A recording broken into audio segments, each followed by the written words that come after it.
And coming in live from Miami County, Ohio, we are here with the next edition, installment even, if you will, of the 2020 NA Contender Season 3, now in the playoffs brackets. I am your host, Yaku of Dizaku, and with me today I have El Detugente himself, Light_VIP. How we doing, Light? What's up, Yaku? We're finally here. It's the playoffs, and honestly, it's a little bit, I don't know, it's a little bit refreshing, but at the same time, it's a bit of a shame. You know, we were here last season, and already, you know, I only see one familiar face. Do you now? Yeah, that being Last Surprise, as I'm pretty sure he also made it to the playoffs last season. He did, in fact. I would check real quick. In fact, I'm just going to be checking it real quick. But yeah, I'm definitely with you there. It is a nice little bit of a refresher. We will have a new champion coming out at the end of, not today, but in about 2-ish weeks. Yeah. So we'll see how we can get there. It's it's a bit. We're gonna have to mix things up because last time we had an All Canada Finals, and you did make that famous tweet with that image, and that's not really possible anymore. Well, we'll see how that goes. Yes, Last Surprise was in last season's playoffs. Yeah. Taken out by the eventual champion Lightning. First round. Yeah. So I mean, maybe Last Surprise can have a better showing, especially since the eventual champion is no longer here, right? Maybe So he'll maybe surprise us all. One last time. Haha. I'm sorry, everyone. But sorry. before doing that, we're gonna be going into our Canada Brawl up here for our first quarterfinal. It's gonna be a ZVP coming out between the eXiled and the Quail. Yeah, and of course, as is tradition, we have to start with. Never mind. I thought it was a PvP. That's later. Sorry, PvC. And it's a bit of a shame that the only Canadians in the playoffs are facing each other here in the first round. But it will, of course, guarantee us a Canadian player coming into the semifinals. So Sure. that's definitely something to look out for. Yeah. As I remind you, sweet. I have to double check because I didn't remember if they do it before you load in or after you tab out. So I have to just check it once again. Yeah, going through older replays, it's definitely a bit of a trip here. Trying to thankfully coordinate this via Discord streaming, but it does end the stream, or Discord does end the stream before it really go in. Thankfully, these replays aren't too old, as I'm sure people are aware. There's a lot of, I think Loco mentioned that a bunch of the older replays are kind of broken at the moment because of the latest patch. But thankfully, didn't affect us here. No, it has not. And speaking of effect light, we are going to be spawning off into an old friend here going by the name of Simulac Rum. Yar Harfiddly LE by the C2 with me, buddy. I don't even remember what the full thing was anymore. Something about slapping your knee. Hey, you gotta slap your knee, you get ready, throw away your keys, because you need bees for pollination and stuff. In the bottom right hand corner of the map, spawning in the bottom right hand corner of the map, we have a teal Protoss coming down all the way from the land of Canada, exiled down here, if you will, to the Australia base. We have, representing Alpha X, eXiled.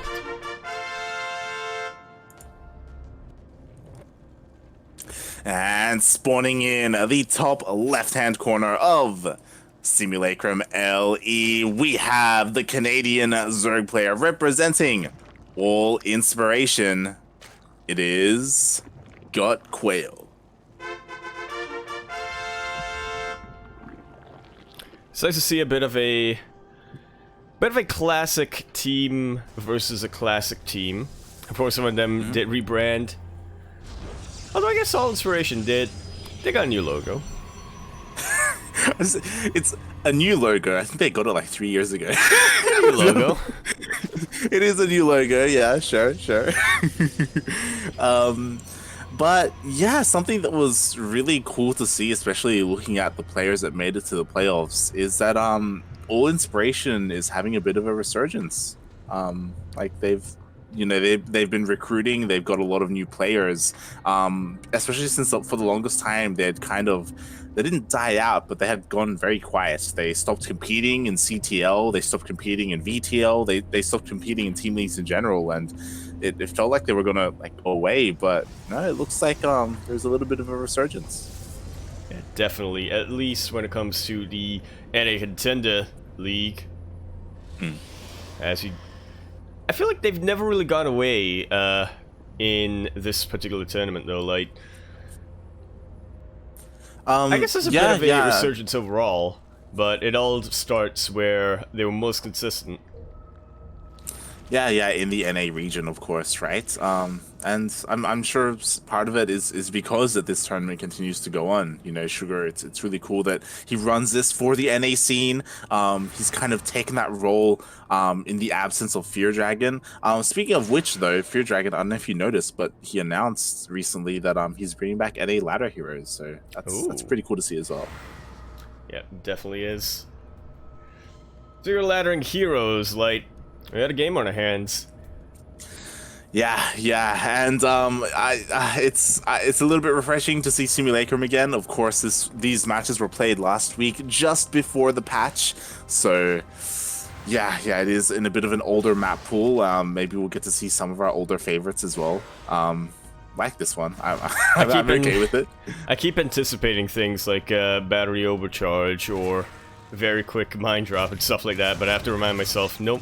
It's gonna be the good old Stargate and the good old Numanized Carapace opening.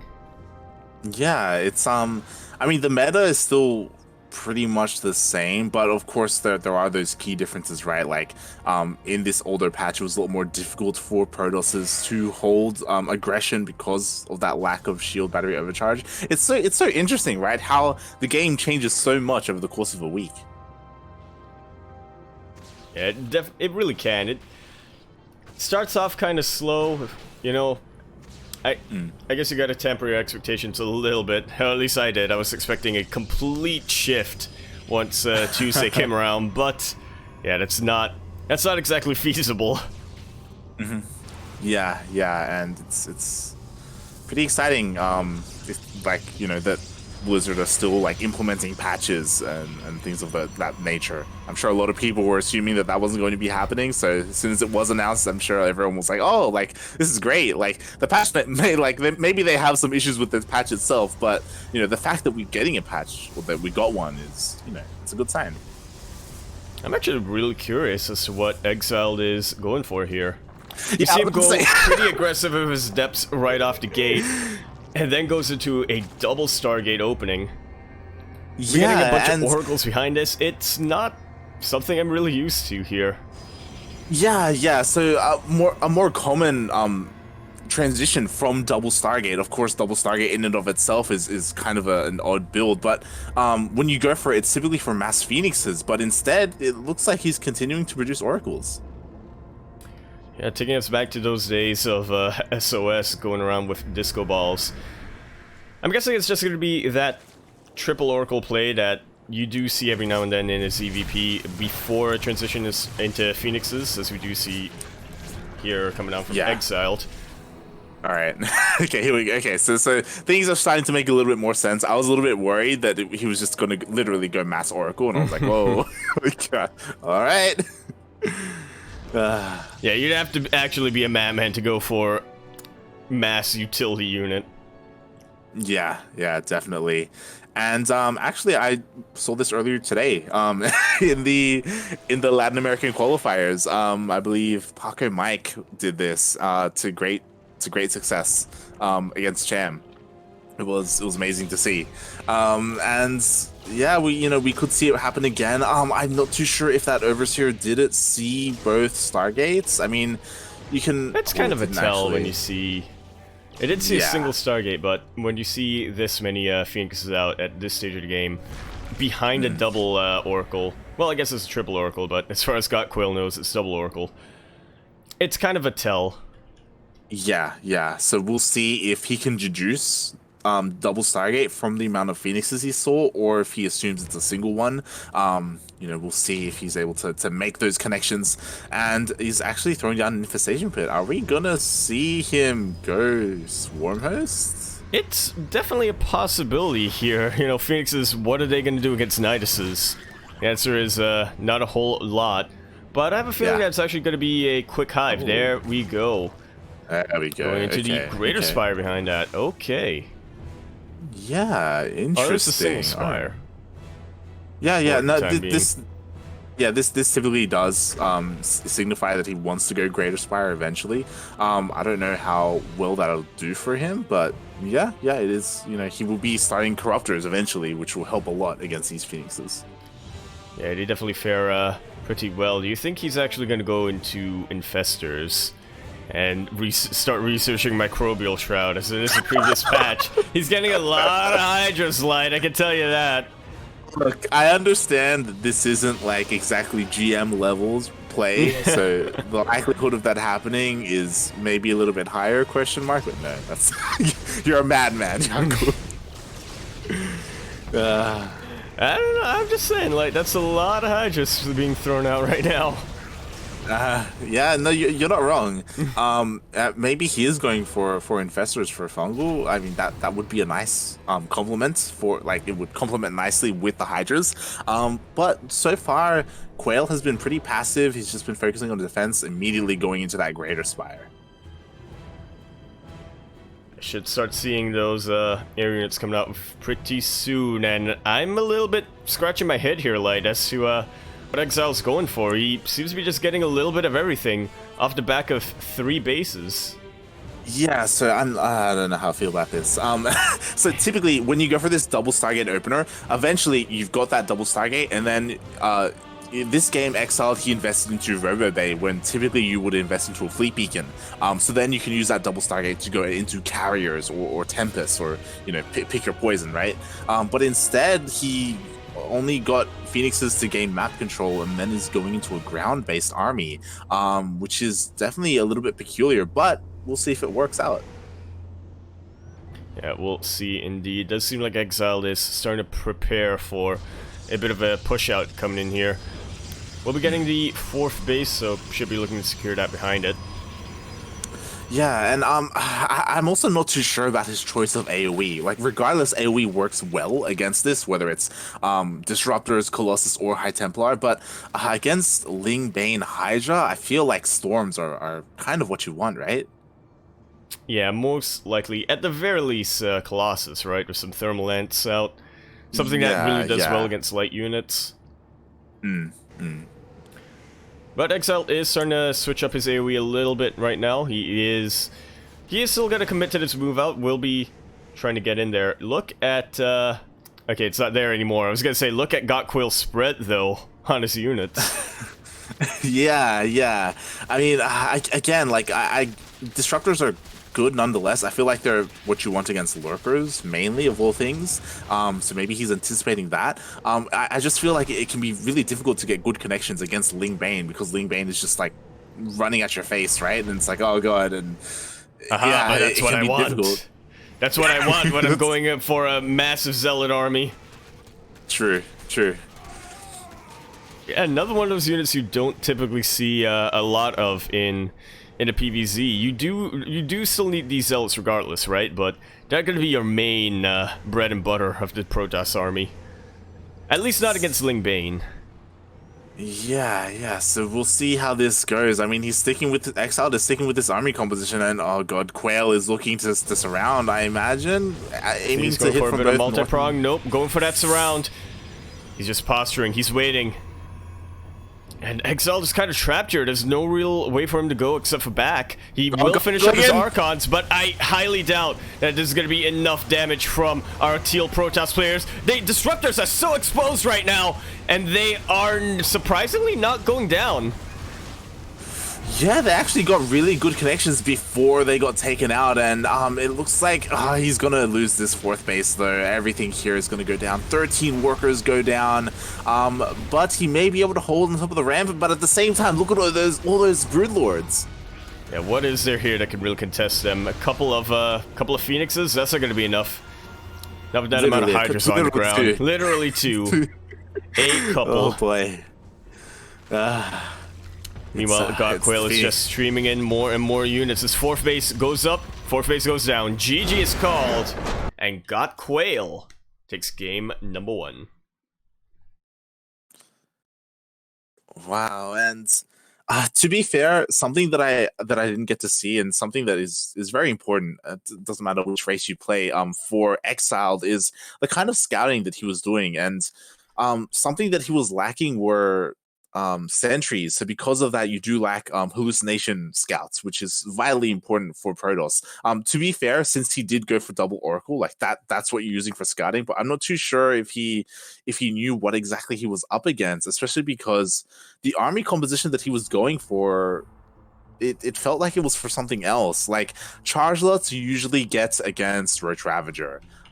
Same with disruptors as well. Like that's more ideal. Lingbane Hydra, oh yeah, it definitely feels like he, like eXiled, kind of, he was anticipating Gotquail to sort of scout him and then adjust his army accordingly. But then of course or at least the plan would be for eXiled to already have an army that counters that army. Didn't work out too well in this case. You can't really anticipate what your opponent will be doing. Yeah, especially because the army composition that Quail went for, I was just mentioning sentries. Sentries are amazing against it because there's no Ravagers, right? Like Ravagers are the bane of sentries because you can bile down those force fields. But against Lingbane Hydra, you can force field as much as you want. It's great. And then behind that, you have your AOE, such as your disruptors or even Colossus, right, to rain down on a trapped army from those walls. So yeah, kind of a interesting army composition that he decided to go for. What you're saying is great. I agree with all of it. The only thing I can think of are sentries would be the bane of banelings then. If Ravagers are the bane of sentries. Yeah, like that's, yeah. God damn it, Yaku. Yeah. You know how this works. But of course, this is a best of 5, so there is a little bit more room for error there, and you can just adjust how your opponent is playing a lot more. You have a little bit more freedom and flexibility to do so instead of a best of 3 where if you'd already be at match point after losing the first game, which is rough to say the least. Definitely is. Speaking of match point, we are on Everdream LE. We're in EDLE Edle. We're in the top right hand corner of the map, spawning all the way up here in the top right hand corner of the map. We do in fact have a Teal Protoss player coming down all the way from the land of Canada, where he has been, what's another word I could use here, Light? Restricted to? No, not banished. Yeah, there we go. Banished. He is representing Alpha X. eXiled.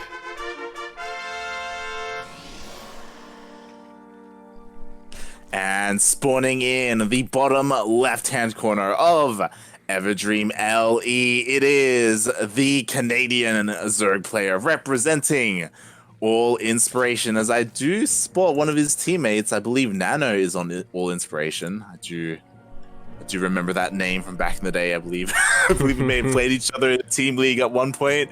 We have Gotquail.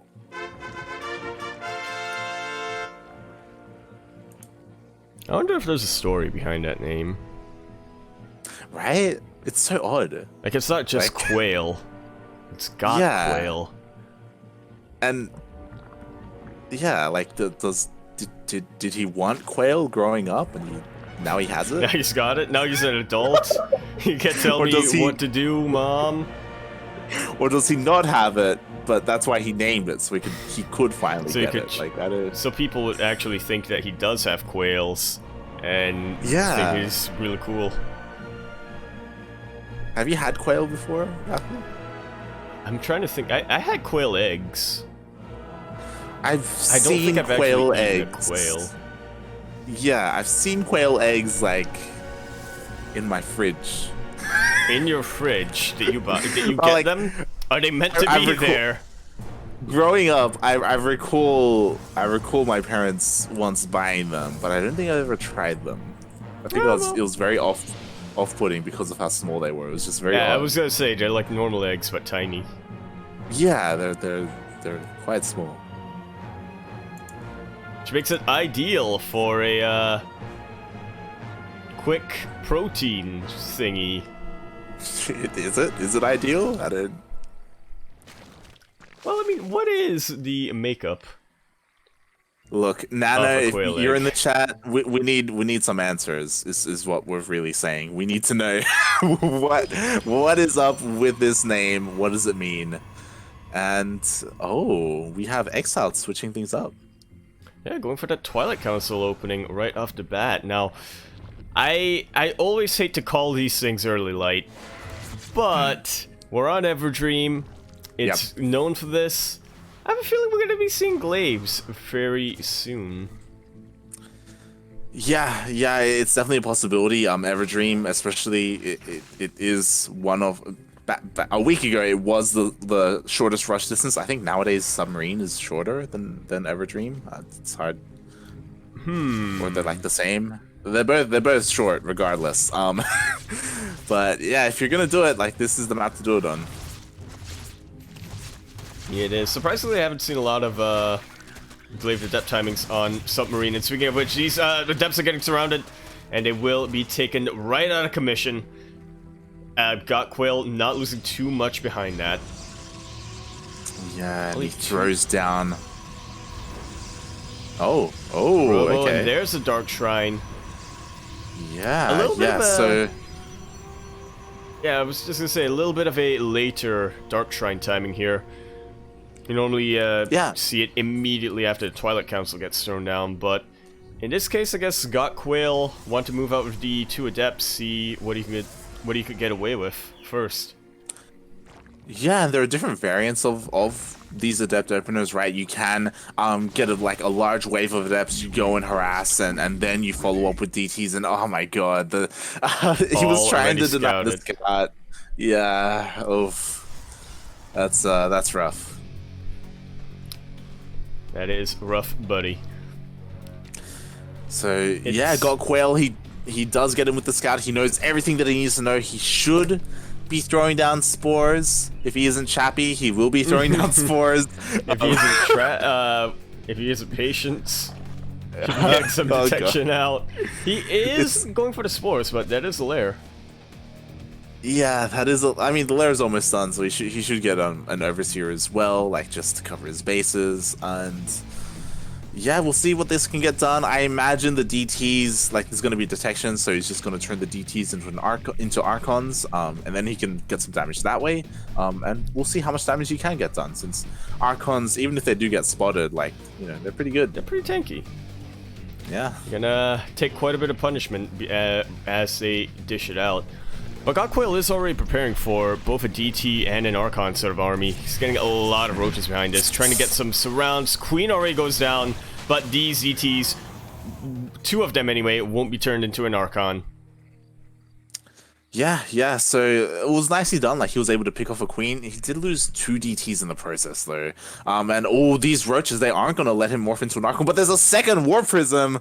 Oh wow. Okay. Going straight for the main, or not quite yet, but pretty soon. Yeah. This is great. Like you don't often see double War Prism play, and a lot of the time it's because it does require a lot of micro. But eXiled, he doesn't care. He's going for it anyway.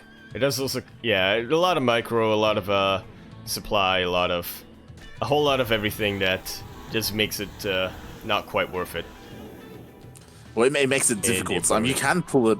Yeah, you can pull it off, but Quail already split up part of his army and had it already in the main base waiting, so that War Prism does get pulled away. The other War Prism gets pushed away as well. So far they haven't really gotten any damage done. No, and they're about to be taking some damage. Now, eXiled's trying to go for these Archons, but Gotquail does spot them out. The Overseers are going with the main army, though. The Overseers, what are you doing? Oh god, yeah, that means the DTs do get some damage done. They do protect the Archons as well, but he's just pushing across the map with his roaches. Gotquail has had more than enough of this. He is looking to end the game right now. eXiled, he can do a little bit of damage here and there with his Archons, but honestly, what is that gonna really accomplish here? Gotquail doesn't even care about killing those ETs. Right, move commanding across the map. Yeah, and the Archons are doing a good job trying to pick off those morphing in Ravagers. There is a pickup on one of these Archons, so one of them will go down. And what were you saying, Light? The Ravagers being the bane of centuries? Yeah, like they don't even care about force fields. Yeah, really starting to show that off here.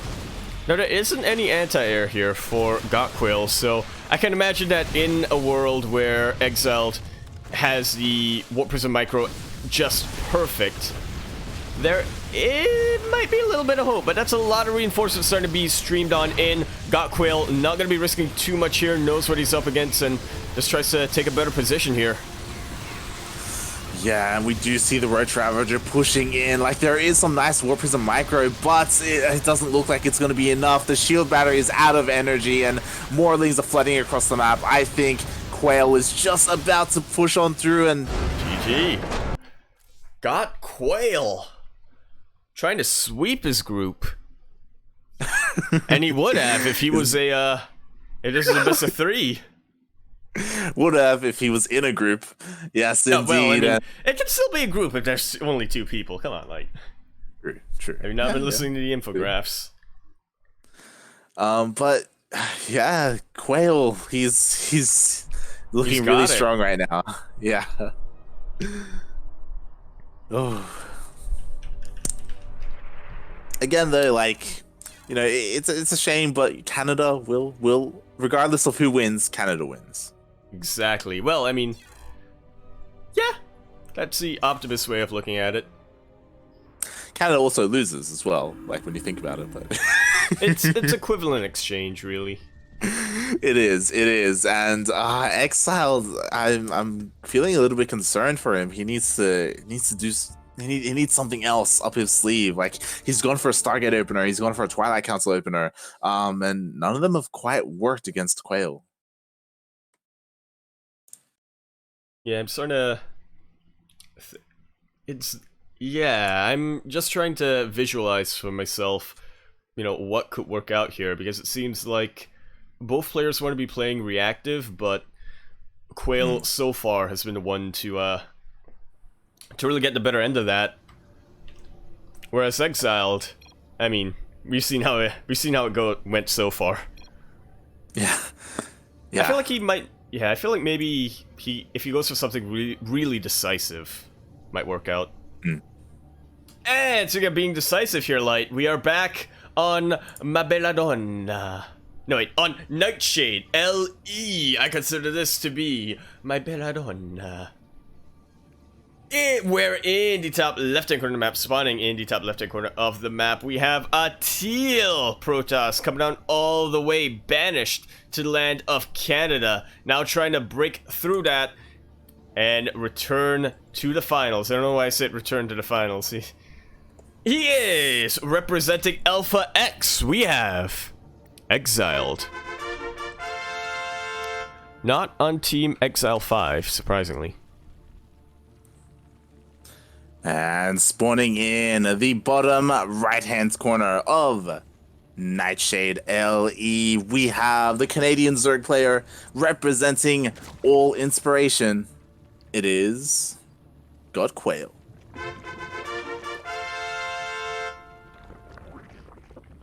I mean, quails are like, they're kind of like chickens. And chickens are kind of like ducks. Sure. I mean, regardless, I approve of you know, the name quail. I like it. It's, you know, it's kind of a exotic-y bird. It's good. I dig it. I always mix up quails and pheasants. I'm gonna be honest there. I'll be honest, I think a quail is a form of pheasant, if I'm not wrong. Yeah. I could be. In my mind, when I think of quail and when I think of pheasant, like, it looks like it's the same bird. Exactly. Like, they both got tiny eggs. Look, if you're, but I mean, I guess quail, fish have small eggs as well. If you're a quail or if you're a pheasant watching and you're offended, I do apologize. You're not the same. There are enough cultural differences. Oh boy. And yeah, I feel like watching Nightshade, it's kind of all on what is eXiled going to whip out here in game number 3. He's already down 2-0. He's going for stalkers first. Here's my theory, Light. I think Gotquail is actually going to all in. Or maybe not. He took the third base at the safer location. Okay, never mind. I mean, I was thinking, you know, we're on Nightshade. He's up 2-0 in this series. Yeah. What else is there really for a Zerg player to do? I'm with you. I'm completely with you that I would have assumed that we would have seen a virtual win coming out from Gotquail, and he's letting us down. He's just letting us down. This is what we expected. And yeah, it looks like he's playing it straight up. And I mean, to be fair, I don't blame him. Like he doesn't need to risk it, right? Like, why? He's played it super clean so far, and it's brought him up to match point. So why would you divert from that, really? Oh, so it looks like, yeah, there it is, Darkshine. Hey, oh. All right. So we do have a pretty big difference here between this game and the last game. Even though he's going for the same build, this time he rushed out those stalkers, and those stalkers are there in the main, trying to deny scouting once again to make sure that this surprises his opponent. And it may work, right? Like, I don't think his opponent has gotten Overlord speed, and there is an Overlord in position. Yeah, so if all works out well, eXiled will be able to hide this. Regardless, though, like, there's a Roach Warren. Roaches will be out at some point. We'll see. We'll see if detection gets made. That's what it's all going to come down to. It really would be. I imagine that eXiled might have pegged Gotquail here pretty well. Just knows just how reactive Gotquail likes to play, and I mean, if you just look at the worker count and the base count right now, Gotquail is playing it a little bit greedy. He has droned up to about 42 or 242 workers. Realize I have a little bit of a gap in my defense, so I'm just gonna get a couple of Zerglings out now. I imagine he should start resuming the droning fairly soon. Yeah, so would I. He's a little bit supply blocked, and it looks like he wants to make roaches. I was honestly a little bit surprised by the amount of links he made. Especially since there's no Baneling nest, so it's not like he was going for like a link Bane bust or anything like that. And he saw the Warp Prism, but did he see the Warp Prism? But he see the other Warp Prism, yeah. eXiled once again going for this double Warp Prism play, and there is no detection out here at all for Gotquail. He did not want to quote-unquote risk waste his money there. Yeah, and he's paying the price for it. Yeah, the lair isn't even done either, and he could go in, and if he focuses down the Spore, then go for the Spore. So vulnerable. He doesn't surround There's the spore. no body blocking here at all from Gotquail. There is no detection at all whatsoever. Gotquail now trying to go across into the natural base of eXiled to even this out, but defensive DTs. They are way too powerful. GG is called. Wow. And eXiled just like that, fighting back. Yeah, just like that. Sometimes all you need to do is deny scouting, and there you go. At the same time, though, I would have to agree with you. You were mentioning how greedy Quail was being, right? Like his lair was incredibly late. He didn't get Overlord speed, which in the previous game he did, right? Like he was on point with the scouting, but this time he was overconfident. Yeah, I guess he was thinking. I don't know what he was thinking here, like. There's quite a bit of overconfidence at play there. I guess he was maybe thinking, alright, he went for Dark Trines at previous game, he's not going to do that again this game. And, you know, Nightshade, a fairly short map, I should be able to, you know, I should, with my Overlords and Link spread, I should be able to see a Warp Prism or something as it starts to move across, and he did towards the end there. But, yeah, in the end, just wanted to cut corners where he really couldn't afford to. Yeah, he was he or they like like cutting corners and being greedy is I think what we have to say about how Quail played that game. And you know, he would have gotten away with it if that kind of style, if you know, Blink DT, if DTs or Blink even if Stargate weren't coming out. But like the problem with how he played, I feel like, is even if it wasn't DTs, if it was a Stargate opener, and if like a couple of, you know, if it was like double Stargate with Oracles again, like game number 1, like that also would have worked as well. Just based off the lack of scouting. Yeah, literally anything, right?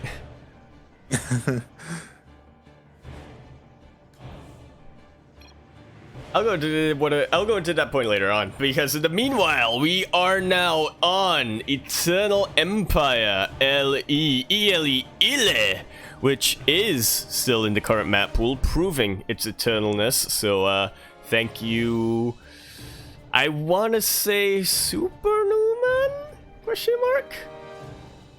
Or maybe -0 for naming your maps accordingly. In the bottom left-hand corner of the map, spawning in the bottom left-hand corner of the map, we do in fact have a teal Protoss coming down all the way from the land of Canada. He wears his name as he has been banished, but now he's looking to make his opponent vanish. We have, representing Alpha X, eXiled.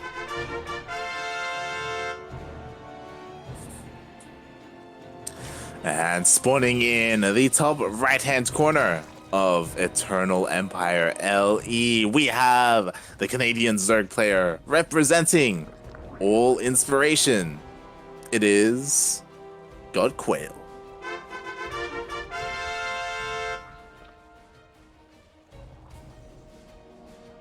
I'm actually really curious about the psychology at play right now. It's probably not anything really significant, right? But, you know, I gotta, just like little things that subconsciously, you know, what was each player thinking? What were they anticipating? You know, Gotquail maybe thinking, okay, yeah, my opponent eXiled, he's down, I'm on match point, he might not be risking too much here, so I'm gonna take a little bit of a risk and see if I can cut corners here, right? Because one, I have that safety of already being at match point, and two, more than likely my opponent's gonna be playing it really safe because I'm on match point. I don't know. There's a lot of things, factors that could come into play. I think something that I would assume, I think something that I would assume if I was in Gotquail's shoes is, hey, my opponent game 1 went Stargate, my opponent game 2 went DTs, game 3, he's not going to do either of those, right? Like, he's already tried it, you know? Like, maybe you would expect some more, like, standard play where you don't need spores and detection and things like that. But, meanwhile, I'm here, like, I only have one build. I only have one build, I do it. It's the same opening every single time. God damn it, Yaku. Yep. Because it's not the opening you gotta worry about. It actually really is. Yeah, and based off of these openers, like eXiled, he may be looking to do the same thing again, 3 games in a row. Well, yeah, whatever he's gonna go for, Gotquail this time did not neglect Numanized Carapace. We'll start zooming on in. Look at it going. Yeah, look at it go, Light. It's so fast. It's turning, and it's fast. It's fucking zooming away, man. Oh my god. This is okay, so Gotquail, he realized his mistake in the previous game. He's like, you know what? I understand now how important scouting is. I'm going in, I'm zooming on in with my Overlord, and even though there is a Stalker, he will. Yep, he's going for it. And he sees both the Robo as well as the Twilight Council. Does he expect Blink coming out though? Because that's not very common in CVP. Yeah, like it does happen, but when you scout a Twilight Council and when you see it researching, I feel like the go-to thought process is, oh, Glaive Adepts, right? Unless you're Beastork, and then you will have to consider charge. Yeah, I mean, this is true. Like, it, that can also be the problem of scouting a Twilight Council and you see it researching, is that it could be researching anything, right? Exactly. What's that quote where just because you scout your opponent doesn't mean you know what they're doing? Is that like a demi quote when talking about real life? Probably. I think you cleaned it up. I think you said that, but a little bit more inflammatory. I think that's what happened. But like when talking about what could be coming out, like obviously things like gases are really important to see if it's charged, because typically if it's charged, then there are less gases because you're just making zealots, things along those lines. So yeah, we'll see if Quail can deduce what is coming his way as he's throwing down the Spire. Huh. Alrighty then, I guess. I mean, I honestly still do like the Spire play coming out from Gotquail though. Like, I guess the immediate thought is, Blink's gonna do really well against Mutalisk, aren't they? And they can, but there's also a pretty hefty ground army that those Stalkers are gonna have to contest with. You know, Mutalisks or even Corruptors can really shut down the Warp Prism. And once that's gone, what is the follow-up gonna be from eXiled? You do already see Gotquail confirms that it's a bunch of Stalkers. Yeah, that he does, and already like Quail with Ling Ravager, I think he can still deal with this, but if the Blinks are on point, then we can see eXiled trade incredibly efficiently against this army. Yeah, who's gonna micro better, essentially. Yeah, and he has to be so careful, like, because of all these links, like, these Stalkers can get surrounded, and they can be vulnerable, so he has to be careful every single time he goes on creep. You can just blink away. Yeah, but, like, once that blink is done, you know, like, but then by the time, exactly, the Zerglings will catch up because you're on creep. Yeah, and we see that kind of demonstrated here. Yeah, he does have Blink, but the Zerg army is continuing to chase off. Did not even need Mutalisk there. All of this aggression is being shut down right now for eXiled. Gotquail is starting to push this all the way back, and these Stalkers are so badly bruised. A lot of them actually going down. Yeah, and that's what I mean. Like, Lings do so well against Stalkers because, yeah, they can blink, so they can only blink once, and then the Lings can catch up, so they did end up shaving off a couple more Stalkers there, and eXiled, he does end up getting back home safely, and he's going for a Robotics Bay. Interesting. Well, I guess you do want some, what are they called? Disruptors is what they're called, versus this sort of Roach Ravager composition. Don't want to go entirely immortal, right? Because as great as they are, it's just single target fire. Yeah, like Immortals are great against like heavy Roach-based armies, but he did see a lot of Lings. I don't know if he's seen the Spire, but if he did, then that's a big tell as well. Is that a second Spire? No, Gotquail actually canceled his initial Spire, got a second one, and then got a Hydra then. So, Gotquail, you know, it's in the name, he's got to fly. But he doesn't have to do it every game. Oh, or does that have to be the main army? Yeah, and he gets a nice surround, and he surrounds again. The blink is on cooldown. All these stalkers are going to go down, and whatever he planned to do, eXiled, he doesn't have enough time to get his units out. Not at all. I was gonna say, you know, I would actually favor Immortal slightly, but it takes a while to get a lot of them. He does have an Immortal now. He does, which is nice, but again, like, these Lings are still quite scary, and he's getting shield on top of the batteries as well. I see any shield batteries light. The Biles kill the Overseer. Now is the time for DTs. It was all planned. Wow, and eXiled, he does hold, which is nice. You know, he does push the army away, but Quail, he is working on his 4th base. Meanwhile, eXiled is stuck on 2 bases. Absolutely. Gotquail is just looking to starve out his opponent. He's never going entirely for the throat. He's just canceling these fresh bases before they can get any mining done. What? I'm still trying to wrap my head around what Quail is doing. So he's getting... Yeah, he's got mutas on the way. He's getting +1 air attack, but he's still got the Hydra Den as well. I guess maybe a switch into lurkers for defense. Yeah, they do very well versus chargelets, which I would say is probably how eXiled would look to equalize this game. Send a couple of chargelet run-bys. Yeah, like harassment in general would be really nice. It's something that eXiled really hasn't been able to do this series, other than the DTs, of course. And we'll see. As I don't think Quail has spotted the Spire, so these Mutalists could just catch him completely off guard. There are no defenses here in the natural base, and this is actually where a lot of the tech lies. These disruptors, if you're not careful, eXiled may just see them getting picked off. There are already a couple out on the map, and is eXiled going to chase down this army? I don't think that's entirely the right call. It does turn away now to deal with these Mutalists. The Mutalists get a disruptor, and they should be able to clean out everything else, really. I think he just has way too much. I was going to say, we've gotten to the point where there are just so many Mutalists, and there it is.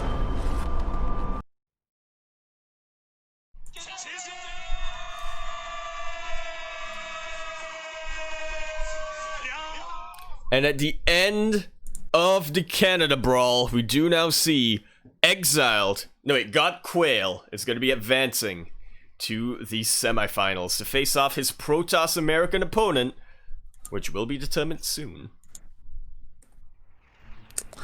Yeah, GG. Gotquail, to be fair, other than the game where he was maybe a little bit too overconfident, like, he played that series out pretty well.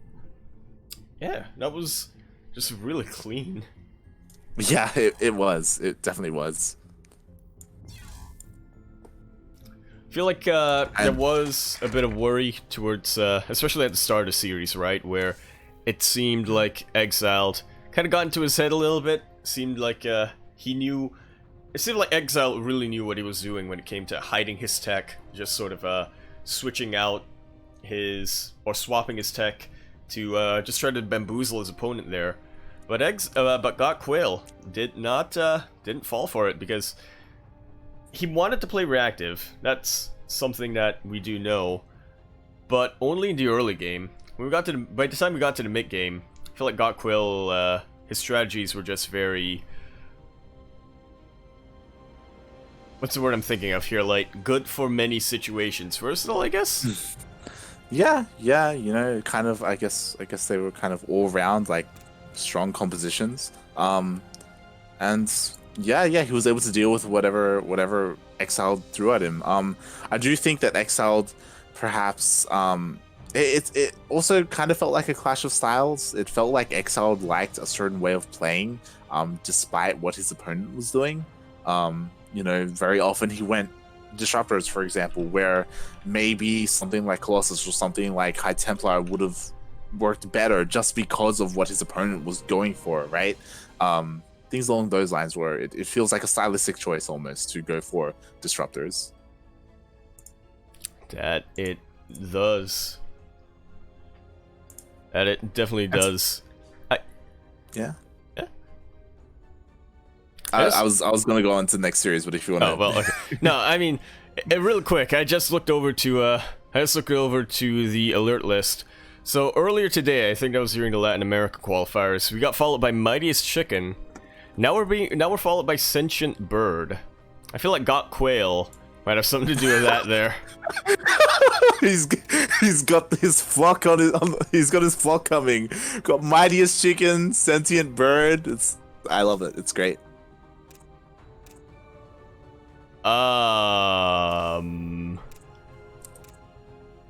We have a problem here, Light. Oh, I was worried. I was worried about this. Does the replay bug? not work? It does not, in fact. Ooh. Maybe if I go to a different server. I was gonna say, so I didn't check possible? every single. Yeah, I didn't check every single series, unfortunately. To be fair, I only checked the eXiled one. And I was like, oh, it works, all right. Like, I think we really do think alike, don't we? None of the other replays do work. None of the other replays? Nope. Or wait, like none of the other series? Yep. Really? What? I guess they played it a little bit before eXiled versus Gotquail. I was gonna say I didn't think that. Oh no, eXiled played on the two. Okay, so eXiled versus Gotquail, they were played about 2 patches ago. What? 2 patches ago? Yep, the version that we just saw, eXiled versus Gotquail, version old 4.11.4. The other series were played on 4.12. Interesting. So the replays from 2 patches ago works, but the replay from 1 patch ago doesn't work. Yep. That's why. Blizzard, please. so let's give some context to the people listening. So these were all played over the course of the week. And this is a replay cast specifically for NA Contender. NA Apprentice does this as well. Basically, they leave it for the players to organize their games, and they submit their replays to the admin, being Sugar, and then he gives the replays to the casters. And there was a patch just yesterday, just yesterday, which was like fixing a couple of bugs and graphical issues. It fixed like a bunch of like co-op bugs and some map issues as well. And it broke old replays. And by was old worrisome, we mean a week ago, not or a day ago, actually. A day ago, yeah. Right? Like it looks like the one that's the replays that are the oldest are fine, but the newest replays are not fine. Yeah, so I was a bit worried. I tested out the eXiled replays and they worked. So I was like, oh, maybe we got lucky and maybe we had, like, these replays are good, but god damn it, Blizzard. SMH my head. Yeah. And I'm sure people, they've been pretty active on social media. Loco was talking about it. A couple of other people were talking about it as well. That they were getting ready for a couple of replay casts. Loco especially, he does a lot of replay casts, and yeah, everything was broken. Blizzard, please. I guess we could reenact how the games went. Well, we don't even. No. Here's what we'll do. Here's what we'll do. Light. We'll approach Iron equals Massachusetts. I think that's what Phi Quills Ma stands for. And we'll approach Matthias and we'll say, "Can we get a recount of what happened?" And you and I, we can just reenact that. We'll hop in game. Yep. We'll. I didn't even play Protoss, but we'll do a PvP. Oh, okay. This is what happened, all right? Obviously, this is a best of 5. One of the games, Proxy Robo against Proxy Stargate, right? Yeah, naturally. Naturally, all right? And Matthias probably went Proxy Robo, and that wins against, when they face each other. Right. And then another game, we had Adepts versus Stalkers, like openers. Adept Stalker versus Stalker opener. And then we had a cannon rush, actually. Yes, we had but it was a cannon rush versus a Stargate shield battery contain. Ooh, I like it. Max Pack style. Yeah? Exactly. Yeah, I can see it now. Yeah, who won? They actually decided to go for a tie, so even though it's a best of 5, you actually get 6 games. Oh, okay. Yeah. Okay. I like it. Yeah. So yeah, we're in a bit of a rough position. Yeah. Yeah. It is a bit of a shame, and unfortunately, Blizzard has done this before. They've made patches that have just ruined replays, and exactly. yeah, and they typically don't retroactively fix it. It's just how it is, and you have to move on. With your life. That's the unfortunate truth. I don't know if I want to promise anything, but I do kind of feel bad about this situation. Would you be down, Light, if, and that's definitely a big if this issue gets rectified, would you be down to record these games and have it put up on YouTube? Oh yeah, or upload them on Twitch or something. Because I feel like we're in the quarterfinals now. It's a very big thing in the. It's a very big part of the tournament. Yeah, it definitely is. And it sucks that this happens, especially for these players, right? A lot of them, they compete and they don't often get to get their games casted. They don't often get to be featured on stream either. And yeah, it is a shame. If it does get rectified, like you say, like we cast them, we put the VOD up. I would just stream it. Like, why not? Right? Like, we'll just set aside some time and we'll properly cast the special, it. The secret episode. Oh no, the last episode. Yeah, the last NA Contender episode. But yeah, it is a shame, and best case scenario, hopefully it does end up getting fixed. That'd be great. But yeah, it's a shame. It's a shame that this happened, just as we were going to get into this, just as we were about to cast this, and yeah.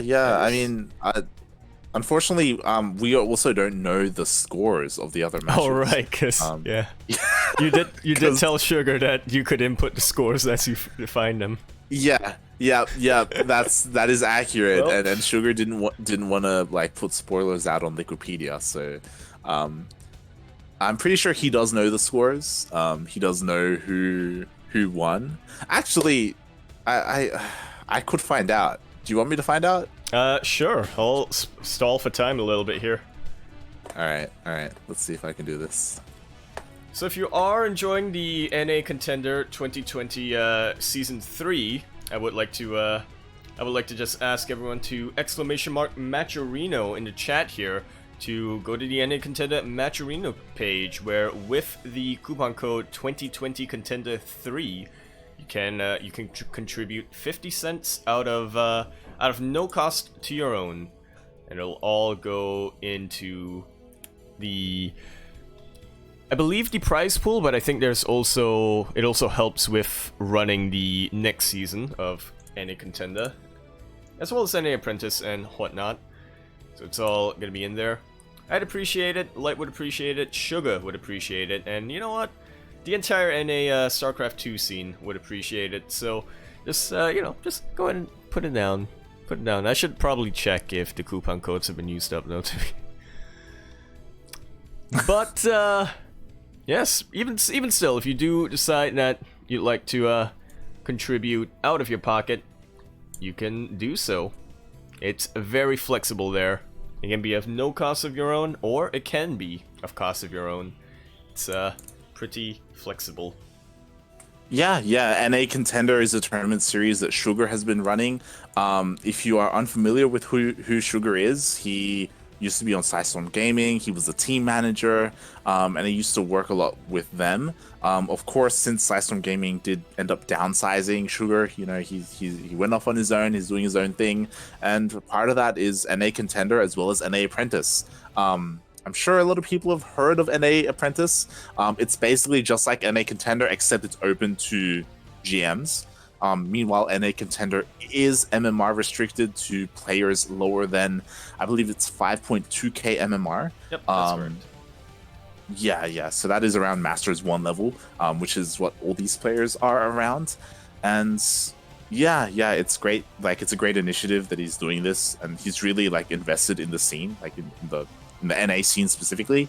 And it's something that he really wants to grow and foster and like build back up, I guess, because it is something that is kind of missing for a long time. After, like there used to be a lot more content creators making tournaments for NA. Yeah, it's one of those weirdest topics in StarCraft 2 history, isn't it? Is that at the start of StarCraft 2, you had a lot of these. Basically, all of the content creators were from the US specifically. They were based in NA, and of course, you had all of these teams like Evil Geniuses. You had Quantic and whatnot. As time went on, you had the pro scene died down a little bit, but you had the amateur scene very lively, a lot of buzz. This was a time of all inspiration at its peak, I want to say. Not Psystorm, the team that was Alpha X before it became Alpha X. Psionic Aftermath, I think, started around this time. Started gaining a lot of steam, and in the past couple of years, it's kind of taken a bit of a downturn. A lot of content creators went one of two ways. They either retired or they went into doing other projects in StarCraft 2. Not so much of a focus on the sort of more local scene. And yeah, I think go on. Yeah, and I was gonna say, for a while it felt like Fear Dragon was really the one carrying that torch, but then when he sort of stepped down to do other stuff, it was really lacking. But now, he's back. Thanks to Shida. he is back, and it's a bit of a shame because what Fear Dragon was doing, it does feel a little bit ahead of its time, and like maybe a bunch of people don't know what he was doing, because unfortunately at the time it wasn't very popular. Breaking Out, I don't know if you remember, Breaking Out was his like child, like it was his project that he was working on. And Breaking Out, if you don't remember, it was a content series. It wasn't just a tournament, it was like a bunch of interviews, it was a bunch of player spotlights, there was I didn't remember the name of it. Yeah, a bunch of face cams. There was a lot of production value in it, and it was for up and coming NA players, and it was where oh my god, I can't remember his name, but there was like a Terran player, Intense. It was where Intense kind of broke out and made and same with Jon Snow, I think, as well. There were a lot of players that were featured there, and he would have interviews, and it would be really fun, and he spent a lot of time on it. And one of the biggest things, looking back on it, I think he recently had an interview talking about it, was he just spent so much time on it, but like he didn't really get a lot out of it. It didn't really gain much popularity at all. And I'm sure that if he did that now, like here in 2020, like the community would latch onto it. Like they would promote it like insanely well. It feels like the scene is a lot more different now, and people are a lot more willing to get behind those kind of more community run projects. And it's a shame that at the time when he was doing it, there was a lot of content already in the scene, and there were a lot more things going on, so it was kind of overshadowed. Exactly. Let's be real though, nowadays I think the reason why we do have that shift is at least 50% of everything going on. I would even actually stretch that number more, but I'm making a bit of a conservative estimation. A lot of it is community-backed events. Yeah, very much so. It's very different. It's very different times. And I hope that maybe Fear Dragon will bring it back. I mean, he is coming back with NA Ladder Heroes, and that's definitely a start. It's great to have that back, and that's basically meant to incentivize competitive ladder and in general, like it's healthy for the scene as a whole, because it means everyone's going to be competing more and practicing harder. So like already, like with that coming back, like that helps so much. with not just NA, but basically anyone laddering on NA. So that includes like ANZ and like the Latin American scene as well. I'm nodding along.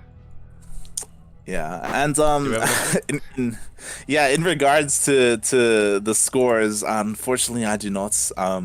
Sugar was telling me that he would be updating Matcherino before Liquipedia, but that is only round of 4 onwards. Not round of 8. So unfortunately, we know that one Canadian player Gotquail did advance, but we'll have to wait until tomorrow. Give him the maple syrup. Yeah, we'll have to wait until tomorrow for his Sugar once he wakes up, since I think he's passed out for Liquipedia to be updated. And yeah, I think that's gonna be us for today, man. Yeah, it does seem to be that way. Again, if this does get resolved, then we promise that we will be back with a stream to cover this round of 8. If not, NA Contender will resume next week on around this time with the semifinals. Yeah, we'll be here with the semis, of course, and then the next day will be the finals. Correct me if I'm wrong.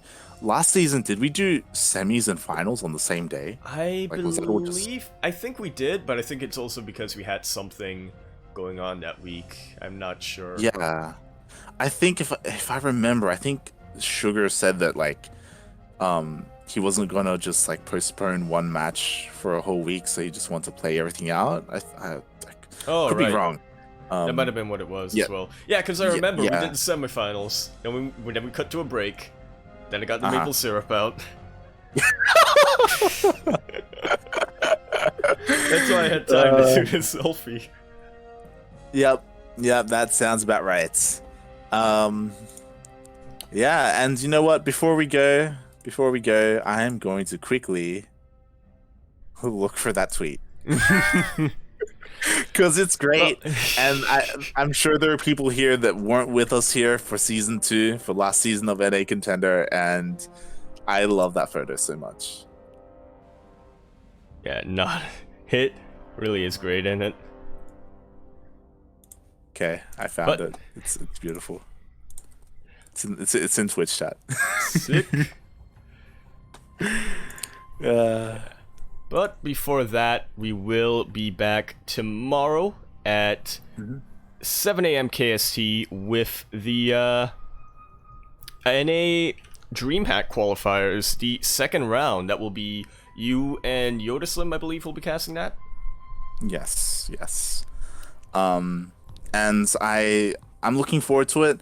I don't think we've been able to talk about it, but the NA qualifiers number 1 was very one-sided. It wasn't. I imagine so. It wasn't. Yeah. It was rough. It was rough to get through. I know. The feels seeing some of these guys go up against. I don't know if you saw TLO played in them. Oh, interesting. Yeah, because TLO does have Canadian residency since he's living in Canada.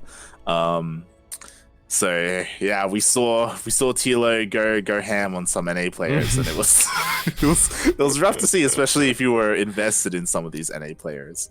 Yeah, it was rough. But hopefully day 2 will be more competitive. Hopefully day 2 we'll see a couple more of these fan favorite players like make it through.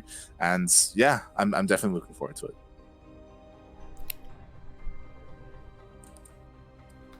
As am I, Light. Yeah, and I think, yeah. That should just about wrap us up here. We'll also remind everybody that tomorrow is going to be the Master Swan Open, number 31? Question mark? 31. What? 37. 37. Wait, what? Really? Yeah, yeah, man. Oh, right. It would be GPO 31 this week if it weren't for... right, I'm getting my 30s mixed up. Wait, really? How many of these have we done?